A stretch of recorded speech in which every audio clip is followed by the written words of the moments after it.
नमस्कार, हल्का हलचल में आप सभी का बहुत स्वागत है। रोज सुबह हम आपको आपके हलके में लाइव लेकर जाते हैं और बताते हैं कि आज आपके हलके में क्या कुछ खास होने वाला है। तो आज इस हल्का हलचल के इस खास प्रोग्राम में आपको लेकर चलेंगे पलवल, जहां से हमारे संवाददाता प्रवीण आहूजा हमारे साथ जुड़े हैं। जी प्रवीण, आपका बहुत स्वागत है। क्या कुछ खास आज पलवल में होने वाला है? दिवस, सबसे पहले बात कर लेते हैं राजनीति को लेकर तमाम जो पार्टियां हैं वो एक कयास लगाकर बैठी है कि हमारे जो आला अधिकारी दिल्ली में बैठे हैं वो कितनी जल्दी लिस्ट को जारी करेंगे ताकि हम लोगों तक पहुंच सके, लोगों से बातचीत कर सके, क्योंकि इस समय आज दिन ब दिन घटता चला जा रहा है। वहीं चुनाव आयोग की कहीं ना कहीं बहुत जल्द इसकी चुनावों की घोषणा भी होने जा रही है, जिसको लेकर तमाम जितने भी कार्यकर्ता है, यूं कहे कि पार्टियों के पदाधिकारी है, सभी चिंता के उसमें घूम रहे हैं, क्योंकि लगातार लिस्ट लेट होने के कारण जो है लोगों तक नहीं पहुंचा जा रहा। फिर वहीं सबसे बड़ी बात यह भी बताई जा रही है कि अप्रैल और मई के मध्य में चुनाव होने की संभावना है। उससे पहले अगर लोगों तक नहीं पहुंचा गया तो उन्हें काफी दिक्कत का सामना करना पड़ेगा। लेकिन उसको लेकर एक और चीज सामने आई कि कांग्रेस पार्टी की ओर से कहीं बीती रात 39 लोगों के लिस्ट जारी की गई, तो उसको लेकर अभी भी जो कांग्रेस पार्टी के जो कार्यकर्ता है उनका ये कहना है कि अभी कुछ ही लोगों की लिस्ट आई है, बहुत लंबी लिस्ट जारी होनी है, लेकिन उसको लेकर चिंता का सबब बना हुआ है। काफी कार्यकर्ता परेशान है, क्योंकि लोगों का कहना है कि हम किस तरह से लोगों से मिलेंगे, कैसे लोगों से बातचीत करेंगे।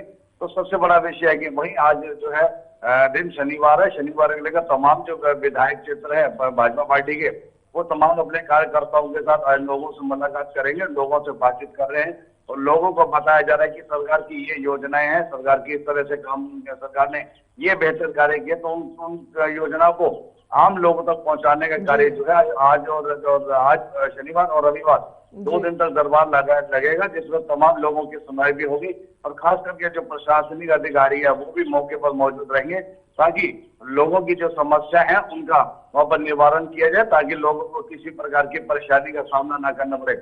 वही बात कर लेते हैं मौसम को लेकर। मौसम जो है अभी तक पूरी मौसम में ठंडक बनी थी, हालांकि हल्के फुल्की दोपहर में कहीं गर्मी देखी जा सकती है, लेकिन सुबह और शाम की जो ठंडक महसूस की जा रही है उसमें काफी वायरल बनता जा रहा है। जो मरीजों की संख्या वो अस्पतालों में भारी संख्या में देखी जा रही है और लोगों को जुकाम, खांसी और गले की खराश के कारण और बुखार के कारण काफी दिक्कत का सामना करना पड़ रहा है। वहीं ओपीडी में जो बढ़ोतरी देखी जा रही है, वहीं स्वास्थ्य विभाग के डॉक्टरों को कहना है कि मौसम बदलाव के कारण इस तरह से ये दिक्कत बनी है और भारत में अपने आप को बचाव रखना होगा, क्योंकि बदलता मौसम है। और इस बार जो सर्दी का मौसम है, क्योंकि बर्फ लगातार ऊपर पहाड़ी क्षेत्रों में लगातार बर्फ जो गिर रही है, उसका असर जो है मैदानी क्षेत्रों में जरूर पड़ता है, तो ये लंबा भी चल सकता है। तो इसको लेकर जो लोगों को बचाव की एडवाइजरी भी जारी करी कि ऐसे मौसम में बचाव करके भी रखें। जी बिल्कुल प्रवीण, आपने जानकारी दी। पहले राजनीति को लेकर की बात कर लेते हैं। तो आपने कहा कि भारतीय जनता पार्टी का चाहे हरियाणा में लोकसभा हो या विधानसभा, दोनों में जो है बीजेपी की पकड़ वहां पर मजबूत है। ऐसे में पार्टी नहीं चाहेगी कि वो लोकसभा में वहां पर एक भी सीट को लूज करे, लेकिन जो कयास लगाए जा रहे हैं कि कुछ सांसदों के टिकट इस पर कट सकते हैं, इसको लेकर क्या कहेंगे? और साथ ही कुरुक्षेत्र से उद्योगपति नवीन जिंदल का भी नाम निकल करके सामने आ रहा है कि पार्टी शायद उन्हें भी टिकट दे सकती है, उनकी दावेदारी भी वहां पर प्रबल मानी जा रही है। बिल्कुल, ये सब चौंकाने वाले आने वाली जो लिस्ट होगी, स्वाभाविक है, हर चीज चौंकाने वाली होगी, क्योंकि भाजपा ने हर बार कुछ नया करके दिखाया। तो बिल्कुल इसमें हम लोग कयास ही लगा सकते हैं कि नवीन जिंदल का भी नाम आ सकता है, कई जो पुराने दिग्गज सांसद है उनके भी नाम कर सकते हैं, कुछ युवा चेहरों को भी हरियाणा प्रदेश में जो 10 लोकसभा सीट है उनमें भी कहीं जो है ना सीट दी जा सकती है, तवज्जो दी जा सकती है। तो बदलाव की आशंका जरूर देखी जा रही है, क्योंकि भाजपा पार्टी जो है वो कहीं ना कहीं हर मामले में, चाहे वो सीएम का मामला हो, चाहे मंत्रिमंडल का मामला हो, चाहे टिकट का मामला हो, वो कहीं ना कहीं बदलाव करके हमेशा देखती है कि बदलाव में शायद कुछ एक नया जिसे कहते हैं प्रयोग करके सामने आता है। तो इसमें कहीं ना कहीं हम बिल्कुल इसमें चिंता का विषय नहीं है, बिल्कुल देख सकते हैं लगातार जो है कई हरियाणा में जो 10 लोकसभा सीट है उनमें 7 की टिकट का कटन है जब बताया जा रहा था, लेकिन कुछ भी हो सकता है ना भी कटे, हो सकता है कट भी जाए। लेकिन तो आने वाला समय जब तक आला कमान जब नई लिस्ट जारी नहीं करता है, जिसमें हरियाणा के पैनल में जो नाम गए हुए उनकी जब तक नामों का जब नाम है वो सामने नहीं आ जाते, तब तक हम और आप एक कयास लगा सकते हैं। लेकिन हो भी सकता है कि युवा चेहरों को जो इसमें अपना साथ दिया जा सके, ये कहीं महिलाओं की भी भागीदारी को भी बढ़ाया जा सकता है कि सरकार जो अपना केंद्र सरकार है महिलाओं की भागीदारी को भी देखकर चल रही है। लगातार अभी आपने 195 सीटों में देखा है उसमें काफी महिलाओं को भी सम्मान दिया। तो हो सकता है हरियाणा में भी इस तरह से के खेल खेला जा सके, तो कुछ भी हो सकता है। उसके लिए अभी समय का इंतजार हमें करना बेहद जरूरी है। जी जी बिल्कुल प्रवीण, और बात करें तो अभी पिछले साल जो 5 राज्यों में विधानसभा चुनाव हुए थे, भारतीय जनता पार्टी की जो विधायकों की लिस्ट उन्होंने जारी करी थी वो भी बहुत चौंकाने वाली थी, और ऐसे में जिन विधायकों के तब नाम कटे थे उन्होंने विरोधी स्वर अपना लिए थे। तो अभी हरियाणा में क्या कुछ देखने को मिल रहा है? क्या जिन सांसदों के टिकट पर तलवार लटक रही है या जिनके टिकट कट सकते हैं, तो क्या वहां पर भी कोई ऐसा माहौल बन सकता है कि वो विरोधी स्वर अपना ले?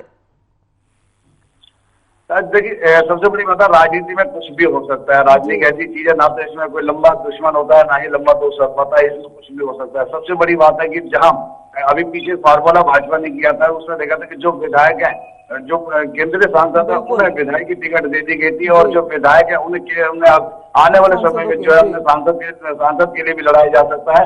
तो ये प्रयोग जो लगातार चल रहा है वो भी कुछ भी हो सकता है। सबसे बड़ी बात है कि भाजपा ने हमेशा कुछ हटके करके दिखाने का प्रयास किया, तो उसी को लेकर जो बागी जो है वो भी कहीं ना कहीं कुछ भी हो सकता है। मैं कह रहा हूँ बागियों की जो संख्या है, हो सकता है उनको मनाने का प्रयास किया, क्योंकि लगातार केंद्रीय नेतृत्व जो है वो अब लगातार जो नाराज पार्टी है उनको भी अपने साथ लेने का प्रयास करिए। कहीं 400 पार का नारा को लेकर वो चाह रहे हैं कि कहीं को कमी ना रह जाए, क्योंकि देश के प्रधानमंत्री नरेंद्र मोदी की ओर से जो बार बार हर रैली में 400 पार का नारा दिया जा रहा है, तो उसको लेकर वो कहीं भी कोई कमी या कयास नहीं छोड़ेंगे कि कहीं वो विधायक को भी नाराज नहीं करेंगे। अगर विधायक को कहीं अगर सांसद की भी टिकट देनी पड़ सकती है, तो कुछ भी फार्मूला अपना सकते हैं, जिसको लेकर क्योंकि चुनाव बिल्कुल नजदीक है, अप्रैल और मई के मध्य में चुनाव होने जा रहे हैं, तो उससे पहले तमाम जो सटीक फॉर्मूले हैं उनको पूरा कर लेना बेहद जरूरी है, जिसके लिए केंद्रीय नेतृत्व इस मामले में पूरा निपुण शैली से काम कर रहा है। तो उसको लेकर हम कहीं भी कयास लगा सकते हैं। आमना सामना हो सकता है कि जो सांसद है उन्हें विधायक की टिकट दी जाए,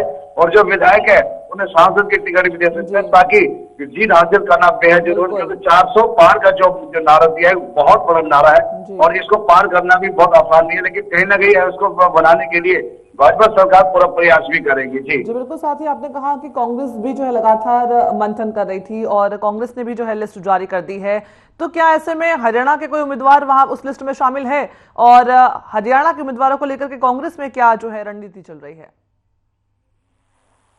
देखिए, हरियाणा प्रदेश में 10 लोकसभा सीट है, तो उसके लिए कांग्रेस का जो केंद्रीय नेतृत्व है वो ये चाह रहा है कि मजबूत जो उम्मीदवार है, जो संभावित उम्मीदवार है, उनको ही उतारा जाए और जीत का चेहरा लेकर वो वापिस लौटे। तो इसको लेकर लगातार जो केंद्र में जिनके आला अधिकारी बैठे वो लगातार मंथन कर रहे हैं कि किसको लिया जाए, किसको न लिया जाए, क्योंकि सबसे बड़ी कांग्रेस पार्टी में जो देखा गया है कि वो संगठन मजबूत न होने के कारण इसका कांग्रेस पार्टी को हरियाणा की जो 10 लोकसभा में कहने के खामियाजा उठाना पड़ेगा, क्योंकि अभी तक जो मजबूत जो है संगठन नहीं बन पाया। तो संगठन के साथ जब तक संगठन नहीं होगा तो कार्यकर्ता कैसे काम करेंगे, तो ये सब चीजें लोगों को भी जानकारी, पूरी जानकारी है। तो इसको लेकर ये दिक्कत तो अभी आई रही है, लेकिन कहीं अगर जल्द अगर इन्होंने मंथन ना किया, जल्द अगर उम्मीदवारों को चयन ना किया और उम्मीदवारों की लिस्ट को जारी ना किया, तो कहीं ना कहीं अन्य जो पार्टी है वो कहीं बढ़त लेती भी दिखाई दे सकती है। कि लोगों को कहना है कि जो पहल आ रहा है, जो पहल हमारे पास मिलकर जाएगा, हम कहीं ना कहीं उनका सम्मान करेंगे।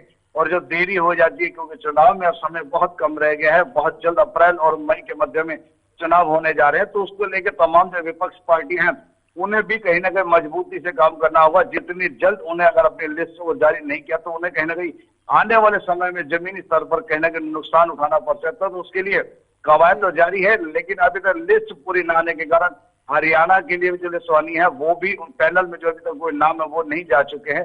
तो उसके लिए ये दिक्कत का सामना भी चल रहा है। तो उसके लिए अभी हमें समय का इंतजार करना होगा कि कब तक लिस्ट जारी होती है और क्या लिस्ट में किन किन के नाम आते हैं, कहाँ कार्यकर्ता उनसे जुड़ पाते हैं या नहीं जुड़ पाते, ये आने वाले समय में देखना बेहद जरूरी होगा। जी साथ ही प्रवीण, आपने स्वास्थ्य सेवाओं की बात कही थी कि मौसम जो है लगातार करवट ले रहा है, पहाड़ी क्षेत्रों में बर्फबारी हो रही है और मैदानी इलाकों में उसका असर देखने को मिल रहा है। ऐसे में जो मौसमी बीमारियां बढ़ गई है, तो ऐसे में अस्पताल प्रशासन ने क्या कुछ व्यवस्थाएं वहां पर की है? मरीजों का जमावड़ा वहां पर उमड़ रहा है, ऐसे में उन्हें बेहतर स्वास्थ्य सुविधाएं उपलब्ध हो सके, इसको लेकर के क्या कुछ तैयारी है?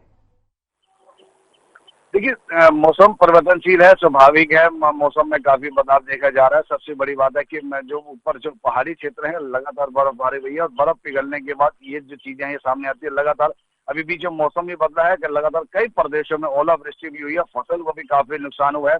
जो किसान है वो भी चिंता में आ चुके हैं। अगर मौसम इस तरह से बदलता नजर आया तो आने वाले समय में काफी जो गेहूं की फसल पकाव पर है, सबसे बड़ी बात है जो अपने सरसों की फसल का इस समय कटाई का जो समय आ रहा है तो उसे पूरा नुकसान उठाना पड़ रहा है। अगर दाना नहीं सूखा या दाने में बढ़ोतरी ना हुई तो हमें आने वाले समय हम आम लोगों को भी गेहूं के दाने की खरीद के कारण काफी दिक्कत का सामना करना पड़ेगा। तो इन तमाम चीजों को लेकर मौसम बदलता देखकर जो स्वास्थ्य विभाग की जो है वो भी चिंता बढ़ी है कि लगातार जो ओपीडी में जो बढ़ोतरी मरीजों की देखी गई है उसमें सबसे बड़ी बात है कि जो खांसी बार बार हो रही है वो एक तो नॉर्मल खांसी होती है कि एक सप्ताह में दवाई देने के बाद खांसी ठीक हो जाती है, लेकिन ये जो खांसी है वो 1 महीने से भी ऊपर लोगों को इस बीमारी से ग्रस्त देखा जा रहा है। तो एडवाइजरी ये जारी करी है कि आप समय समय पर अपने खान पान का ध्यान रखें, योग पर ज्यादा ध्यान दे, योग क्रिया अपनाएं और जहां उसका हो सकता है सुबह सैर पर निकला करें और जो दवाई है उसे नियमित रूप से उसे सेवन करें। और सबसे बड़ी बात है कि जो बदलता मौसम है हल्का गर्म पेय पदार्थ आप जरूर कहीं गरा रहे हैं, इस टाइप की चीजें लेकर तमाम एडवाइजरी स्वास्थ्य विभाग से जारी की गई और जो उन्होंने ये भी कहा है तो अपने कि अगर स्वास्थ्य आपको का ध्यान खांसी रखने है की तो बेहद खांसी के जरूरत बाद आप है। अपने को साथ थोड़ा कंट्रोल ही रखें। बीजेपी के 400 पार का नारा कितना सफल हो पाता है, हरियाणा में किन कैंडिडेट्स को जो है लिस्ट में जगह मिलती है, ये देखना जो है बहुत ही रोचक हो जाएगा। साथ ही कांग्रेस के दावेदार कौन होंगे ये भी जो है देखना बहुत रोचक हो जाता है। इस तमाम जानकारी के लिए प्रवीण हमारे साथ जुड़ने के लिए आपका बहुत बहुत धन्यवाद। हल्का हलचल देख रहे थे आप, इस बुलेटिन में फिलहाल इतना ही, मुझे दीजिए इजाजत, नमस्कार।